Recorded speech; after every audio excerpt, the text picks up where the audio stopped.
Welcome to the RoCC Management Insights, the videocast interview series of University of St. Gallen's Profile Unit Responsible Corporate Competitiveness. My name is Katharina Klöckner and today I'm here with Klaus Spremann, Professor and Director of the Swiss Institute of Banking and Finance at the University of St. Gallen. And he's also the academic representative of the University of St. Gallen in Singapore. He conducts research in finance, wealth management and private banking, and today he will talk about the interplay between strategic and financial management in companies at different phases in development. Professor Spremann, very nice that you came here today and welcome. In your research, you address, or let's say, what is the focus of the research insight you want to present today? All organizations, in particular companies, need money, they need capital. And the final question is, how is the capital structured? Do we have only equity finance or do we have also debt finance? And also the question is, can we address public shareholders, public bond holders, capital markets, or do we need a particular very few people like private equity or private debt that enter into the company and are very closely working with the management within the company? So you addressed this question, and what was the answer to this question? Well, the question was, which are the determinants of, first of all, the possibility of debt finance and of having access to capital markets. And when we asked this question, we found that it's very important to have a look also at strategic management. In effect, when you consider companies, some are led, controlled, managed by strategic management, while others are more controlled and the performance is measured by what capital markets are saying. And in some instances, strategic management and financial management lead to the same decision making. But in more interesting cases, strategic management, the internal perspective, leads into a different direction compared to what capital markets are saying. And you have different phases you Right, yes. We discovered in studying this question that one particular and very important factor is the development of the company, of the institution, in particular the phase in which her business is actually. So we could start, for example, by looking at R&D, by inventing activities. A first prototype is developed. Then in the second phase, we are caring for scaling up production. We are caring for operational efficiency. And maybe a bit later, we must win the market. We must penetrate markets. And after all this, finally, and this is the law of life, the company maybe must be changed. We must care for new businesses, also for new business models. So we are considering 4 phases, and we found that in particular in the earlier phases, strategic management is more important for several reasons.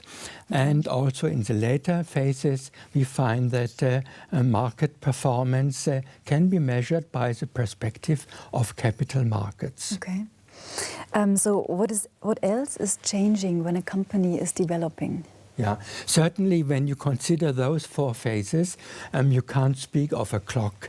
Yeah, it's not the case that all companies start by R&D and next production and then markets and then change.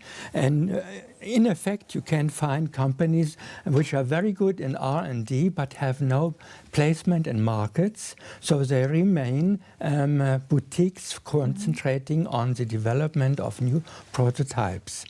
But for many companies, at least at the level of a division, maybe not for the whole company, you can find certain patterns which lead you from one to the next phase. And we found that between the phases, we have also changes in two essential properties. One is accountability. And the second is the ability to communicate what is happening, so to communicate overall goals. Maybe I can, in order to make it very brief, use a picture. When you consider a box, very often when you open the box, you see what is inside very precisely. You can count pieces, elements, and then you have accountability. But when you are looking at the box from outside, maybe it is well designed and you can communicate what the purpose of the box is. And then you have what is termed the ability to communicate goals. And these two properties correspond, you can even say nicely, to the 4 phases of a company. And in how far do they? Well, look, for example, when you start by R&D, accountability certainly is very low. You can't say, for example, if a person is engaging in inventive activity, so what have you done in the last hour? You cannot account for the consumption of resources. You must wait. So accountability is, for example, very low in the phase of R&D, but it is also low when a company must be changed. And different from that is the ability to communicate goals. For example, when you consider market penetration, this particular phase, you can easily communicate to external investors. So what is the goal of the company right now? Yeah, to generate revenues, for example, and everybody can understand this. Okay, so I can imagine a situation where a company has a very high accountability and a very high specificity, the ability to communicate goals. You just mentioned when the company is focused on sales and revenues. But does a situation exist as well when a company has or where the accountability is low and the specificity is high? Yeah, this is exactly a puzzle, because in the beginning of our research we were always thinking that accountability is required, is necessary for the ability to communicate, to show specific content. And in fact, however, it is not. So there are not so many, but there are a few companies, organizations in the situation where you have, let us say, good ability to communicate what is the general purpose. It is very specific, but you don't have the ability to account for resources and processes, so accountability will be low. And in this particular situation, you can finance through the use of external investors. You can use the capital market, but you can't use debt financing. You must have equity investors. Okay. And so are there any companies where your insights do not work for? Well, as you know, this is a very simple classification. And it is, let me say, working for many, many companies and serves as a first direction of finding a classification of what is happening with business models, with control, and also with the financing decisions. But certainly there are particular cases which cannot be explained by what appears to be only a two-dimensional scheme. Yeah, but these are not too many cases, in fact. Okay. And you mentioned the research you were conducting. Could you be a little bit more explicit about the research you conducted to support the argument of your insight? Yes. And where do you know, or how do you know that your insights or your results are valid? Well, when we are discussing finance, we are always discussing the so-called capital structure.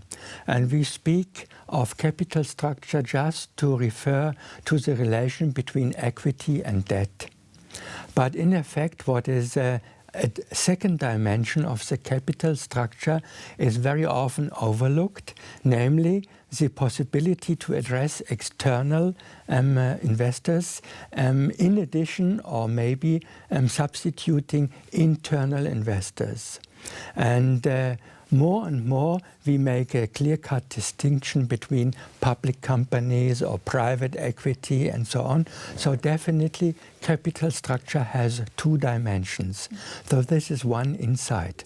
And the second insight is what is required in order to use debt financing and what is required in order to address external investors.